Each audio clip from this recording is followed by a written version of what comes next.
Welcome to Describe in One Word. I'm Daniela, and if I were to describe Magic the Gathering in one word, it would be with deck building.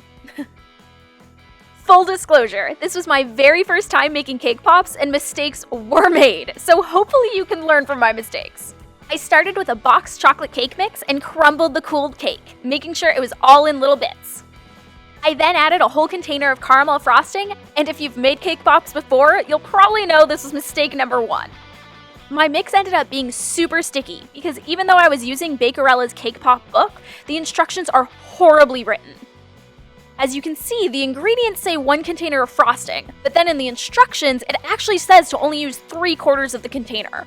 Who writes instructions like this? If a recipe asks for milk, it doesn't say 1 carton of milk, and then in the instructions say, oh wait, only use 1 cup.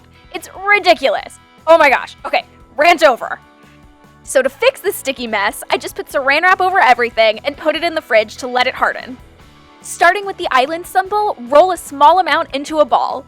Then make one side more narrow and curve the tip into a water droplet shape, then set it on wax paper. For the mountain symbol, again start with a ball and use your finger to make an indent to make a backwards C shape.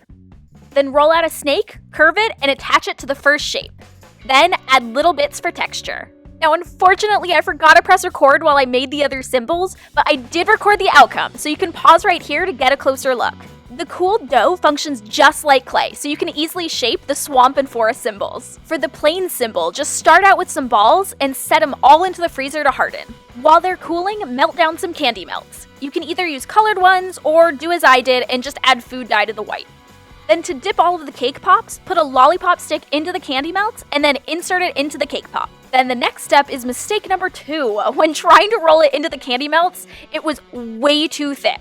Now, I thought candy melts were supposed to be super easy to use, but frankly, tempering chocolate would have been much easier. Anyways, the solve for this is to gradually add vegetable oil to thin it out, making it easier to dip the pops.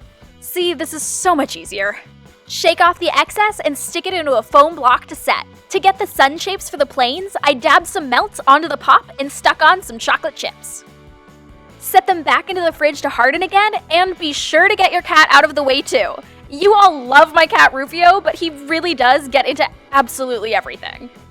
And I clearly was not thinking when it came time to dipping the plain symbols, as I added yellow to the melts, thinking for whatever reason I was just making suns. But it's okay, it was a pretty pale yellow, so the coloration still worked.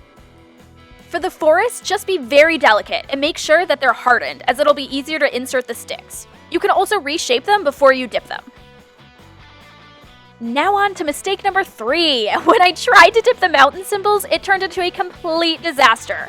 The parts would just not stay together, so I ended up dipping them separately and attaching them with some melted candy melts after they had set. I also put others back into the freezer for much longer, and this worked out really well because they were hard enough to dip without breaking. Lastly, dip your swamp symbols into some black candy melts and then place them into the foam block to set. And this should probably only take about a minute. Candy melts set super fast.